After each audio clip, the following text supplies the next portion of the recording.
You're back for Loki here on BuzzChomp, and I'm reacting to episode 2. Oh wow, this is kind of amazing. I'm Dan Salem, and we have death by female. I think it goes without saying, but I'm going to tell you what happened. So, this is a major spoiler. What Loki is doing really well, which is what The Mandalorian did well, is give you these giant reveals at the very end of each episode that just make you look back differently on the whole episode and feel so good about it.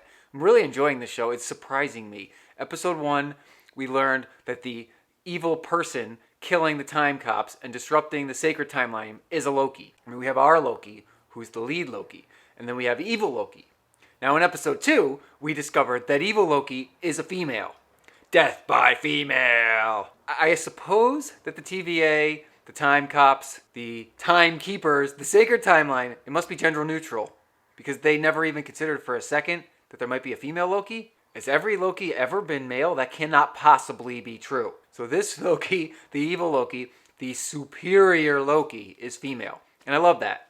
She is smarter. She is knowing exactly what the male version of herself would do, how he is going to lead the TVA to her, and then she's using that against them. And boom. Much like The Mandalorian, Loki is moving at a reasonably slow pace, but there's action, there's a lot of awesome sci-fi reveal, and so the story doesn't progress far, but the characters themselves move a great distance in a single episode. So this is really good.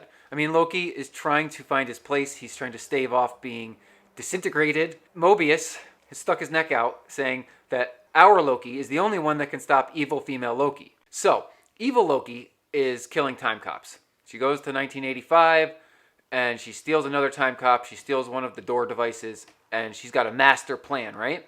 She's leading our Loki, and therefore Mobius, and therefore the time cops, and therefore the timekeepers, right into her trap. Our Loki keeps poking at the fact that how is this timeline sacred if the timekeepers themselves must be on it, right?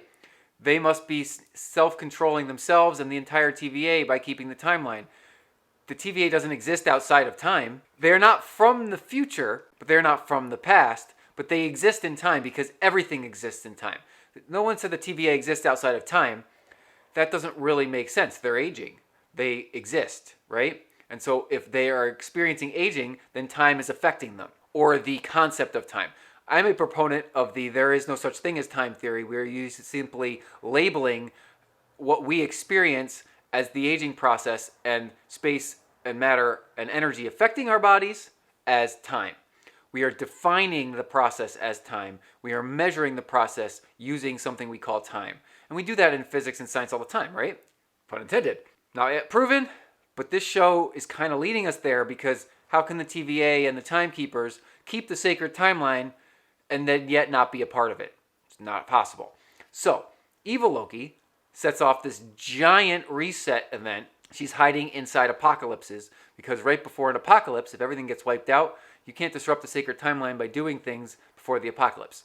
Now, this is not necessarily true, but I suppose if you're in a spot, for the show purposes of the show, right? If you're in a place in which everything's going to die and be eliminated, if you do things in that place before the stuff gets eliminated, you didn't exactly change anything. This ignores the butterfly effect, because the butterfly effect implies that every single thing affects every single other thing.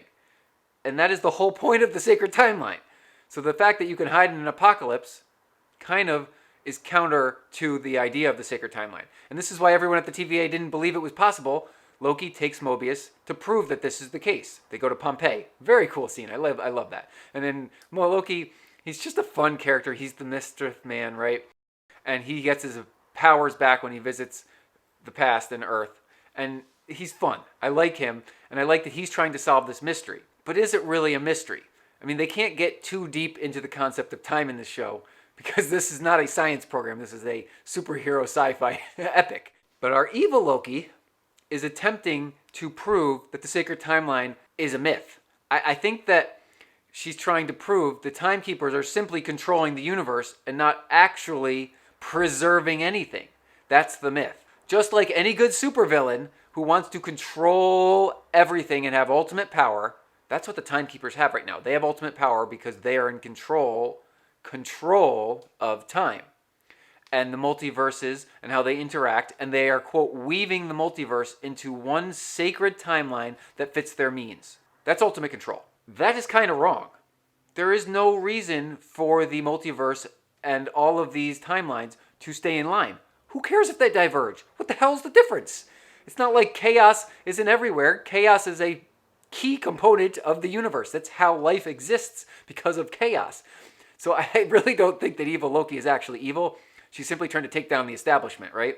And that's kind of always been Loki's MO. Our Loki always wants to take down the establishment. He's trying to do it for bad means because he wants power and control, and he's a mischief man, but he's trying to take down the establishment. I don't actually know if evil Loki's evil. We've just been painted that way because we are being presented as the TVA as the good time cops. We know from pre-life experience that the cops are not always doing the right thing. They're just following the laws. And the laws may not be good. They're just simply the rules. Rules are meant to be broken. That's Loki's MO. That's evil Loki's MO. She sets off a reset event. And so then we get hundreds and hundreds of diverging timelines. There's no way they can possibly go reset them all, right? They're not going to be able to control this. So chaos reigns.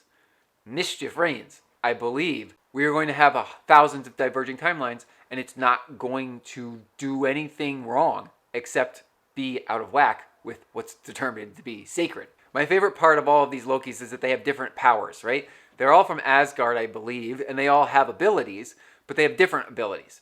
And so our Loki kind of understands what they may or may not be. And evil Loki can enchant others. And so she enchants people, and then they are under her control, and they normally survive the process. I'm not sure if she has the other abilities like our Loki has to like move matter, and he dried himself off magically. So he's pretty powerful. Ultimately, evil Loki succeeds in doing the Great Reset Bomb event at the apocalyptic event in Alabama, which was a major hurricane or something. She runs through a time door. Our Loki chases her. Mobius is saying, no, don't run away. And of course, the door closes and Mobius is left behind. So now our Loki's chasing evil Loki, and we don't know where they went. I mean, they're obviously going to team up to a point. You know, bad guy, good guy get together. Who's the good, who's the bad, we don't yet know. We are kind of in the position of our Loki is the hero of the show. We don't know if Mobius is actually a good person or if we were just presented to him. I mean, he captured our Loki. And now our Loki was bad in the Avengers universe, but in this world, outside of time, he's the good guy. I'm Dan Salem. Subscribe to BuzzChomp for more of Loki and other amazing television. Lots of science fiction here all week long. And comment below. Do you think evil Loki is actually evil? How many female Lokis are out there? Is she an anomaly? If she's an anomaly, the TVA should have known!